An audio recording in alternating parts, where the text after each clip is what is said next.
Jadi ini kebenaran saya itu memang ingin mengungkapkan ya. Jadi cobalah perbaiki perilaku kita. Jangan sampai ada pembodohan dalam perdagangan maupun dalam pendidikan. Dulu ketika kita komplain sama sistem pendidikan nasional, kenapa sering ada regulasi juga gitu. Masa yang di NTT sama daerah-daerah terbelakang standar nasionalnya disamakan yang di Jakarta, kan nggak boleh.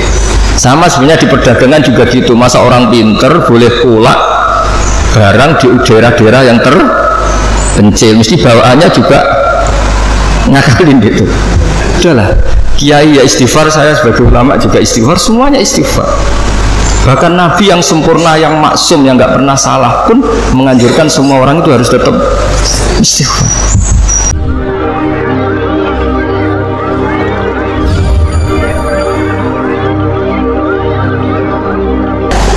Ya, kita tidak pernah tahu, makanya di sini dibutuhkan selalu apa? Istighfar. Ya, saya ulang lagi ya. Jadi kita ini tidak pernah tahu, jangan-jangan yang kita miliki itu ada kecampuran-kecampuran hak orang lain. Karena kita tidak pernah tahu. Meskipun sekarang legal formalnya kita punya sertifikat, punya seperti ini contoh. Mungkin ini banyak yang tersinggung, tapi ini hukum tetap saya beritahu. Dulu Nabi itu melarang kalau orang terpelajar bertransaksi sama orang lugu. Dalam ilmu ekonomi itu layabi hadirun dibadin, orang terpelajar itu nggak boleh transaksi sama orang lugu karena bawaannya itu mesti ngakali. Bawaannya itu mesti ngakali. Terus naha Rasulullah antalakir rukban, Nabi itu melarang secara ekonomi penjual dari kampung-kampung itu dicegat sebelum masuk pasar. Jadi Nabi inginnya orang yang bawa sapi itu sampai ke pasar sapi supaya ngerti harga pasar. Tapi kadang-kadang tengkulak itu suka dicegat di perjalanan, apalagi dulu belum ada internet, belum ada HP. Terus orang dicegat ngertinya yaitu sudah harga terbaik, padahal itu harga paling murah. Itu sehingga naha Rasulullah antalakir rukban. Terus di kitab Fathul Mu'in, ini dengerin semua maklar-maklar ini supaya tobat. Di Fathul Mu'in itu walayasihu bi'ul fuduli, jual belinya maklar itu nggak sah di kitab Mu'in. Tapi Indonesia kan nggak anut Mu'in, anut untung rugi kadang-kadang itu. Jadi misalnya gini Pak Arifin ya, saya ini orang desa bawa sapi ya, kalau sudah mbah-mbah tua itu, sudah mbah-mbah tua bawa sapi, biasanya bawaannya maklar itu, mbah ini jenengan sapi ini kepengen pajen pinten ya 10 juta. Pulau mbah 10 juta. Biasanya mbah tua itu dilungguh noning warung kon ngopi, dibiayai paling 5.000 kan kopi 5.000. Terus si Pak Arifin tadi jual sapi itu di pasar, kalau laku 11 juta ya dijual, baik mau dikasih 10 juta. Tapi kalau lakunya hanya 9, gak ngangkat bah dibalik nomennya, mau rugi 5.000. Nah pertanyaannya gini, ketika nyata-nyata laku 11 juta, uang 11 juta itu imbalannya sapi apa imbalan omongannya Pak Arifin? Harga sapi apa harga apa? Enggak, sapi itu masih milik siapa coba? Mbah itu. Berarti uang 11 juta itu milik siapa? Mbah itu. Tapi kamu ikhlas enggak nyetorkan 11 juta? Mana cari nih 1 juta berarti mesti Mbah mau kan sampean kepengen 10 juta itu 10 juta. Pertanyaannya tetap saja secara fikih 11 juta itu semuanya milik Mbah tadi, karena yang kamu jual masih. Nah sebetulnya ada cara supaya halal. Mbah sapi tak utang, berarti kalau diutang nanti ketika payu 11 juta ya kamu ya gak masalah kan posisinya mbah sapimu payu dol piro 10 juta. Oke 10 juta tak utang mbah ya, berarti payu 11 juta kamu bayar 10 juta. Tapi resikonya nak payu 8 juta kamu tetap bayar 10 juta. Tapi kalau selama akadnya maklar itu yang kamu jual tetap milik mbah itu, dan berapapun harganya uang itu ya milik mbah itu, karena as-saman fi muqabalatil mabi, harga ini tetap harga barang yang dijual, sementara itu masih milik mbah tadi. Jadi Nah, saya tidak tahu apa mazhab lain membolehkan itu enggak, tapi tetap normalnya itu ribet. Jadi makanya Nabi itu dulu itu nggak suka kalau ada orang lugu-lugu dagangan ke pinter, nggak suka. Sampai Nabi ngintikan la yabi hadirun di batin. Hadirun orang kota, batin itu wong bedui, saking inginnya itu. Nah, artinya mungkin di notaris, di kejahakiman, di kejaksaan itu ojo sampai lawang terpelajar berperkara ambek wong lugu, bawaan iki bodoni, iki dibodoni kan. Apa juga kita harus pakai hukum seperti itu? Potongannya kok lugu mbek wong pinter, sik mbah ora babak kok sik golek sing babak. Jadi ini kebenaran saya itu memang ingin mengungkapkan ya. Jadi cobalah perbaiki perilaku kita, jangan sampai ada pembodohan dalam perdagangan maupun dalam pendidikan. Dulu ketika kita komplain sama sistem pendidikan nasional, kenapa sering ada regulasi juga gitu. Masa yang di NTT sama daerah-daerah terbelakang standar nasionalnya disamakan yang di Jakarta, kan nggak boleh.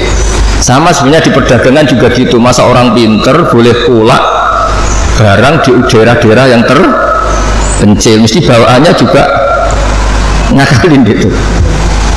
Jadi cuma ya gimana ya kita seperti itu mau, cuma ini cerita ngaji, kamu ngelakoni nge monggo boten nge istighfar, supaya ini kan cuma saya harus ngomong supaya orang itu ngerti lah sebenarnya agama ini menata semua. Soal kita tidak bisa melakukan itu ya kita istighfar, tapi agama ini sudah mengatur semua supaya sistem ini supaya mengayomi. Kan keluar tuh anggar ono desa ngoten. Kadang-kadang kulo kan kecelok kiai gede lah. Kadang-kadang wong iku pengen Gus kulo nu di tanah sak menten teng daerah niki dol Gus regane murah. Ayo mending sampean es pinter ae dagangan ribet pinter sik. Dan sampean wis butuh duit tenan nulung malah rapopo gak ribet, sanggup ae hibah kek-kekan mergo ribet. Lah saiki ora ngomong di duit itu seneng wong desa tetep goblok.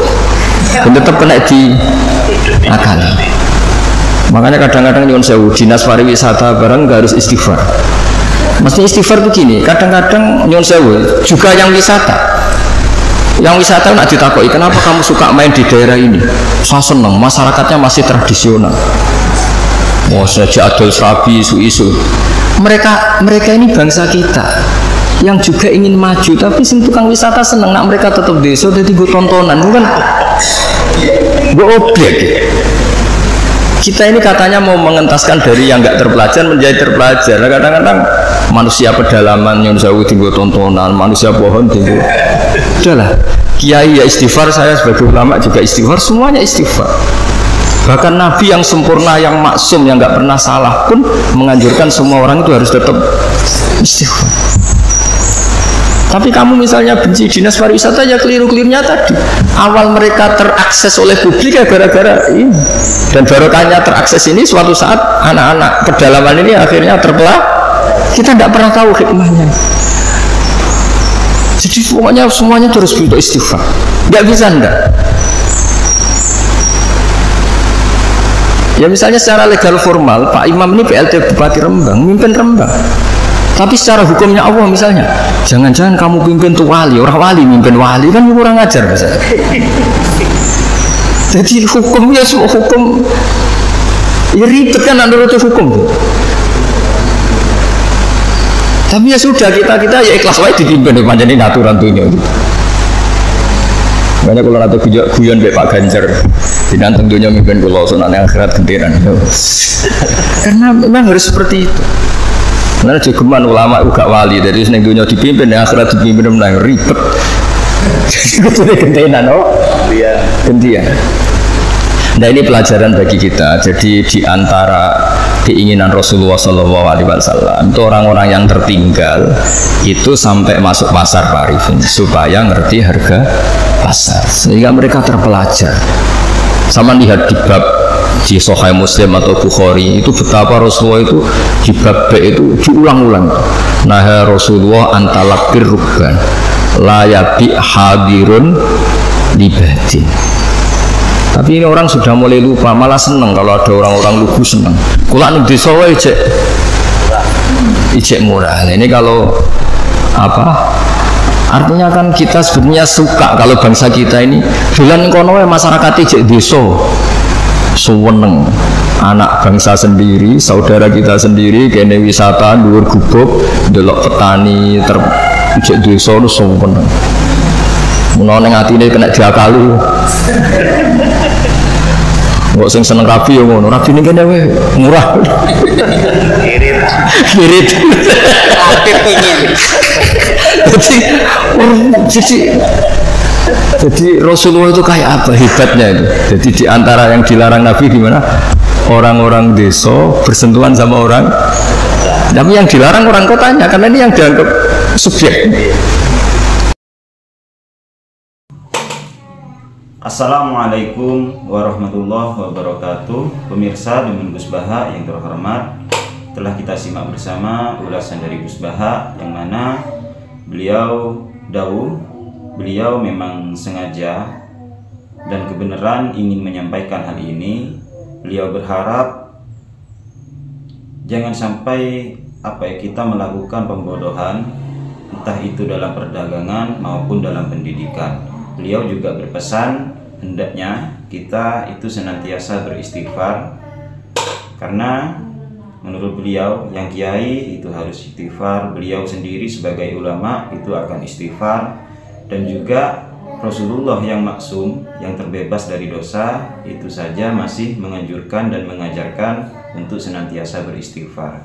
Karena kita dalam hidup keseharian, perilaku kita itu tidak baik-baik banget, ibadah kita juga tidak baik-baik banget, bahkan rezeki yang kita makan, yang kita dapatkan itu tidak benar-benar bersih banget atau benar-benar halal banget kayak gitu. Karena rezeki yang paling halal itu kata Gus Baha, kalau ada hujan itu kita langsung mangap minum air hujan langsung yang turun dari langit seperti itu. Jadi beliau berpesan hendaknya kita itu senantiasa istighfar, karena beliau juga di salah satu kajian yang lain, itu linknya ada di kolom deskripsi, istighfar itu bisa menjadi solusi bagi setiap masalah.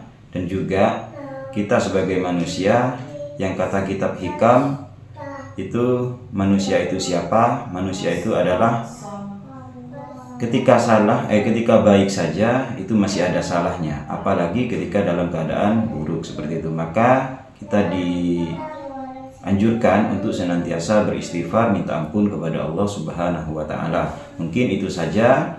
Teman-teman yang punya masukan, punya kritikan bisa disampaikan di kolom komentar. Selebihnya kami mohon maaf.